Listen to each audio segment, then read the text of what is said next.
Tesla's Q1 numbers out just moments ago. The stock is about flat. Let's bring in Dan Ives, Global Head of Technology Research at Wedbush Securities. He has an outperform rating on the stock, but also a code red.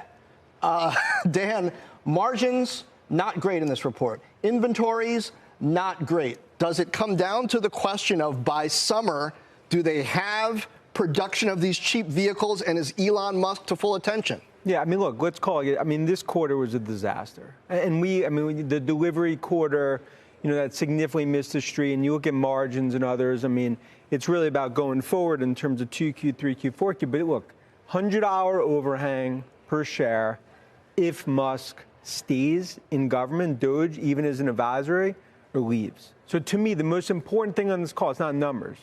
It's Musk on the call, recommitting to Tesla as a CEO, and ultimately saying that he is going to leave the Trump administration we believe by the end of May. Is your outperform at stake on that issue?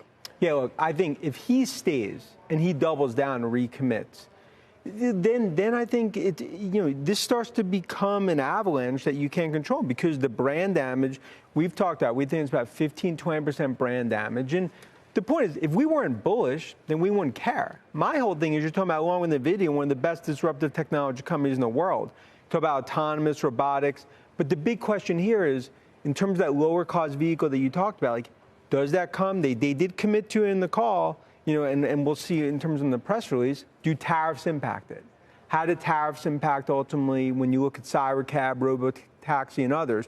These are the keys as someone that's part of the administration. Couple of things there. The first I'm going to start with is, if you've had brand damage to Tesla, and that's tied to Elon Musk and how far he's waded into politics, does him coming back full-time to Tesla actually help the brand? Well, I believe there'll be brand damage permanently, and there's no doubt. But you could contain it. He could recommit. You talk about everything that's going on here in terms of the opportunities around autonomous, lower-cost vehicles, Cybercab, everything else. Musk needs to drive that. And I think the reality is that brand damage will continue to be there, but that'll be contained. If he continues to go down this path over the coming months, years, that's where it starts to go down a very dark path. And that's why we've talked about it, loudly, as someone that's a huge supporter of Tesla. You have so much good ahead. But now leaders lead, and at the end of the day, Musk needs to lead. Tesla is Musk, and Musk is Tesla. How is Tesla directly impacted? I realize there's, knock-on effects and, sales effects and retaliation in certain markets, et cetera.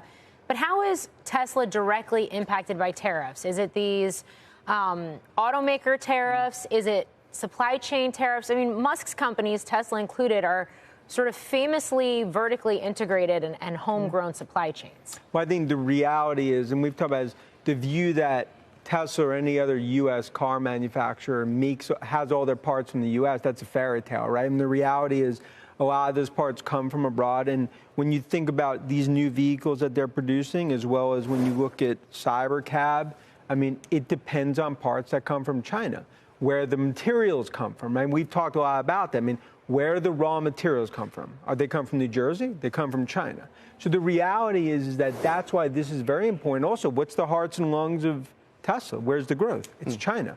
Does retaliatory happen? And that's all part of it. Tesla's become a political symbol. This is the time for Musk. Draw the line in the sand, in my opinion. I think you're saying there's $100 per share upside if Elon Musk focuses back on Tesla. What's the downside if he doesn't? It's a dark downside if he recommits, because then you start to have something where brand damage becomes worse and worse. Retaliatory in terms of China, because ultimately, at the end of the day, Tesla's become a political symbol around the world. So for Musk, this is a fork in the road moment. I mean, I believe, look, there's a lot of important conference calls that he's had. I think it's the most important conference call he's ever had, because of the political damage in terms of the brand damage that he's created as part of an administration where the tariffs are hurting Tesla.